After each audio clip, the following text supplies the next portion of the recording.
मी बनवणार आहे बांगडा फ्राय। तर चला तर मग आपल्या रेसिपीला सुरुवात करूया।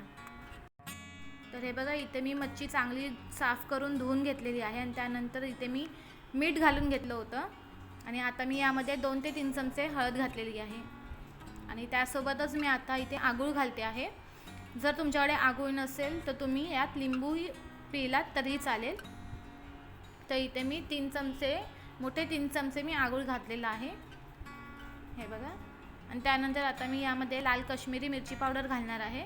तर इथे मी 2 मोठे चमचे 2 लाल काश्मीरी मिरची पावडर घातलेली आहे आणि आता आपल्याला हे सर्व व्यवस्थित मिक्स करून घ्यायचं आहे। आपला हा पूर्ण मसाला व्यवस्थित असा मच्छीला लागला पाहिजे, असं व्यवस्थित मिक्स करून घ्या।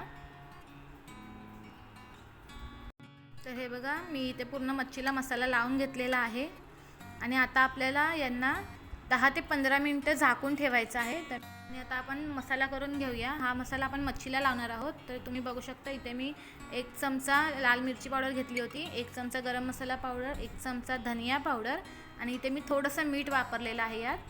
आणि त्यानंतर आपण हे थोडं थोडं पाणी घालून अशी घट्ट अशी याची पेस्ट करून घेणार आहोत। तर इथे मी थोडं थोडं पाणी घालून पेस्ट करून घेते आहे घट्ट, हे बघा। तुम्ही बघू शकता, आपल्याला एवढीच घट्ट पेस्ट ठेवायची आहे, याच्यापेक्षा पातळ आपल्याला करायची नाही आहे। तर चला तर मग आता आपण ही मच्छी जी आपण झाकून ठेवली होती याला आपण ती पेस्ट लावून घेऊया। तरी अशा पद्धतीने आता आपल्याला पेस्ट लावून घ्यायची आहे, हे बघा।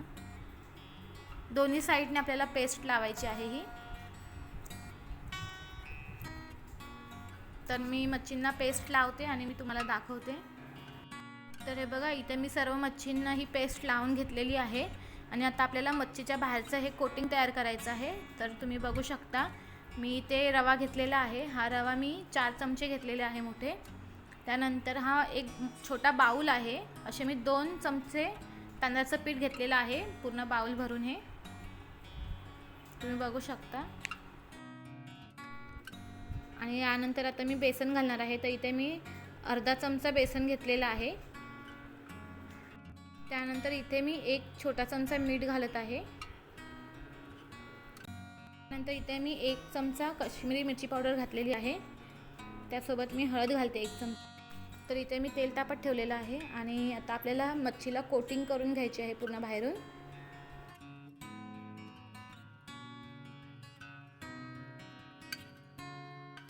तर हे बघा, असंच आपल्याला पूर्ण मच्छीला कोटिंग करून घ्यायचं आहे बाहेरून।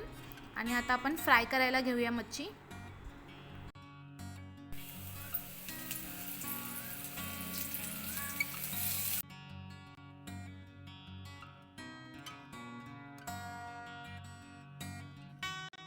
ही एक बाजूने माझी मच्छी फ्राय झालेली आहे तेलात। तर आता ही मी दुसरी साईड पलटून घेते।